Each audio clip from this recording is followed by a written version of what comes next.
മലയാള സിനിമയിൽ new generation ഒക്കെ wave വന്നെന്ന് പറഞ്ഞാലും ചാക്കോച്ചൻ വരെ ലിപ് കിസ് ഒക്കെ ചെയ്തു തുടങ്ങി കേട്ടോ. സുരേഷ് ഏട്ടാ ലിപ് ലോക്ക് ഒക്കെ ചെയ്തു വന്നു. സുരേഷ് ഏട്ടൻ ഇതുവരെ അങ്ങനെ ഒരു ഇതിലും നമ്മൾ കണ്ടിട്ടേ ഇല്ല. എനിക്ക് വരുന്നില്ല.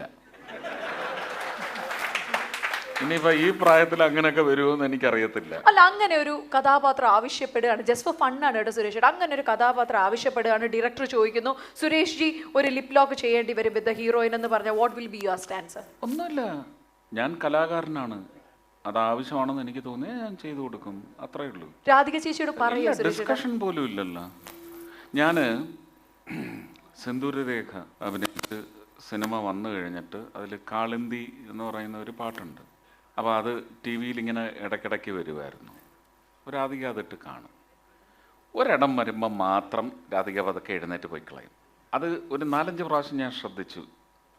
ഒരു പായൊക്കെ വിരിച്ച് രണ്ടുപേരും കൂടെ കിടന്നിട്ട് അങ്ങനത്തെ ഒരു ഇതുണ്ട്. അന്നേരം എഴുന്നേറ്റ് പോയിട്ടുണ്ട്. അത് മാത്രമേ ഞാൻ കണ്ടിട്ടുള്ളൂ. പക്ഷേ ഇപ്പോഴും രാധികയെടുത്ത് ചോദിച്ചാൽ പറയും, ശോഭനയുടെ കൂടെ അഭിനയിക്കുന്നത് കാണുമ്പോൾ അയ്യോ ഇവരാണല്ലോ ശരിക്കും ഭാര്യയും ഭർത്താവും എന്ന് രാധിക ഒരുപാട് തവണ പറഞ്ഞിട്ടുണ്ട്. ഇപ്പോഴും പറയും. അങ്ങനെ ഒരു ഫിക്സേഷൻ ഉണ്ട്. പിന്നെ ഒരു ഇൻസ്റ്റൻസ് ഉണ്ടായിട്ടുള്ളത്, മാനത്തെ കൊട്ടാരം കഴിഞ്ഞ് പടം റിലീസായി കഴിഞ്ഞിട്ട് ഭയങ്കര സൂപ്പർ ഹിറ്റായിരുന്നു. അപ്പോൾ അതിൽ ഞാൻ ഖുശ്ബുവിനെ ഇങ്ങനെ കോരിയെടുത്ത് കൊണ്ട് നടക്കുന്നുണ്ട്. അന്ന് എൻ്റെ നടുവ് 2-3 പ്രാവശ്യം ഒടിഞ്ഞതാണ്. അപ്പോൾ ഖുശ്ബു അന്ന് നല്ല സൈസാണ്.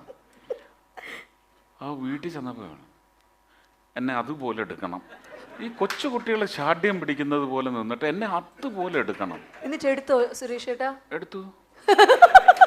അയ്യോടാ, സോ സ്വീറ്റ്. പക്ഷെ അന്നേരം അവള് മെല്ലിച്ചിട്ടായിരുന്നു. പക്ഷെ ഇപ്പൊ എടുക്കാൻ പറഞ്ഞാൽ പറ്റില്ല. അല്ല, ഇപ്പൊ ഖുശ്ബു മാം നല്ലോണം മെലിഞ്ഞു.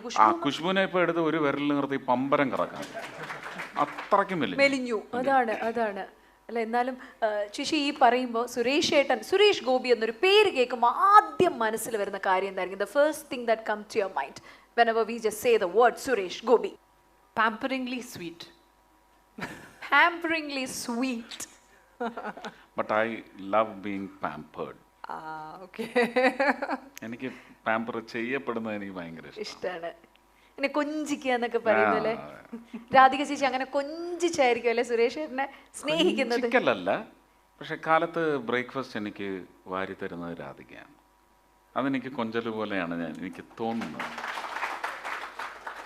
പക്ഷെ അവിടെ ഈ പറഞ്ഞ വർക്ക് പ്രഷറാണ്. ഈ രാവിലെ ഒരു 6 മണിയാകുമ്പോൾ തൊട്ട് ഫോണിൽ മെസ്സേജസും ഉടനെ തന്നെ അതിൽ വരുന്ന ക്ലിപ്പിങ്സ് കണ്ടിട്ട് ആ ലിങ്ക് എടുത്ത് എൻ്റെ അഡ്മിന് കൊടുക്കുക. എന്നിട്ട് ഇത് ആരാണെന്ന് അന്വേഷിക്കുക, ഇത് ഏതാ സ്ഥലമെന്ന് അന്വേഷിക്കുക, അവർക്ക് സ്ഥലം ഉണ്ടോ എന്ന് അന്വേഷിക്കുക.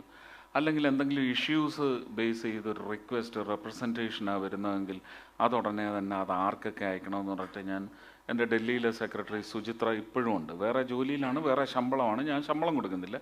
But she still works for me. അപ്പോൾ അവർക്ക് അയച്ചു കൊടുക്കുക. അപ്പോൾ ഇതെല്ലാം വന്നിട്ട് പിന്നെ മെയിൽ ഇത് അയച്ചാൽ മതിയോ എന്ന് ചോദിച്ചാൽ അവിടുന്ന് ഒരു റഫ് ഡ്രാഫ്റ്റ് വരും. അതിനകത്തുള്ള കറക്ഷൻ ഇങ്ങനെ പ്രസ് ചെയ്തുകൊണ്ടിരിക്കുമ്പോൾ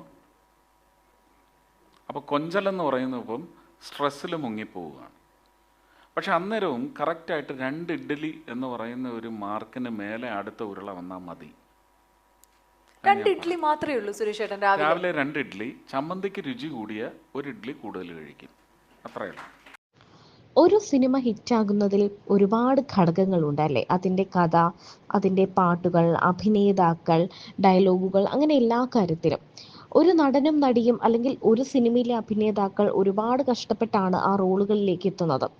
അങ്ങനെ താല്പര്യമില്ലാതെ അഭിനയിക്കേണ്ട സിറ്റുവേഷൻസ് വന്നിട്ടുള്ള കാര്യത്തെക്കുറിച്ച് പലരും പറഞ്ഞിട്ടുണ്ട്. പല താരങ്ങളും തങ്ങൾ ലിപ് ലോക്ക് രംഗങ്ങളിൽ അഭിനയിക്കില്ല എന്നും ഇന്റിമേറ്റ് സീനുകളിൽ അഭിനയിക്കില്ല എന്നുമൊക്കെ തുറന്നു പറഞ്ഞുകൊണ്ട് തന്നെ രംഗത്തെത്തിയിട്ടുണ്ട്. വിവാഹിതരായ പല താരങ്ങളും വിവാഹശേഷം താൻ ഇന്റിമേറ്റ് സീനുകളിൽ അഭിനയിക്കില്ല, ചുംബന രംഗങ്ങളിൽ അഭിനയിക്കില്ല എന്നൊക്കെ പറഞ്ഞിട്ടുണ്ട്. എന്നാൽ അങ്ങനെ സുരേഷ് ഗോപിയുടെ ജീവിതത്തിൽ ഉണ്ടായിട്ടുണ്ടോ? സുരേഷ് ഗോപി അത്രയും ഇൻറ്റിമേറ്റ് ആയിട്ടുള്ള രംഗങ്ങളിൽ അഭിനയിച്ച് നമ്മൾ കണ്ടത് ലങ്ക എന്ന ചിത്രത്തിലാണ്. അതിനുശേഷം അത്രയും ഇൻറ്റിമേറ്റ് ആയിട്ട് ഇമോഷണൽ അല്ലെങ്കിൽ പ്രണയ രംഗങ്ങളിലൊക്കെ അഭിനയിച്ച് നമ്മൾ അധികം കണ്ടിട്ടില്ല. സുരേഷ് ഗോപിയുടെ പ്രണയം എന്ന് പറയുന്നതെല്ലാം വളരെ കാഷ്വലായ രീതിയിൽ തന്നെയാണ് പലപ്പോഴും സിനിമയിൽ അവതരിപ്പിച്ചിട്ടുള്ളത്. എന്നാൽ ഒരു സംവിധായകൻ പറയുകയാണ് ഇങ്ങനെ ഇന്റിമേറ്റ് സീനിൽ അല്ലെങ്കിൽ ഒരു ലിപ് ലോക്ക് രംഗത്തിൽ അഭിനയിക്കണം എന്ന് പറഞ്ഞാൽ സുരേഷ് ഗോപി എന്തായിരിക്കും പറയുക അല്ലെങ്കിൽ എങ്ങനെയായിരിക്കും പ്രതികരിക്കുക എന്നതിന് ഉത്തരം പറയുകയാണ് ഇപ്പോൾ താരം.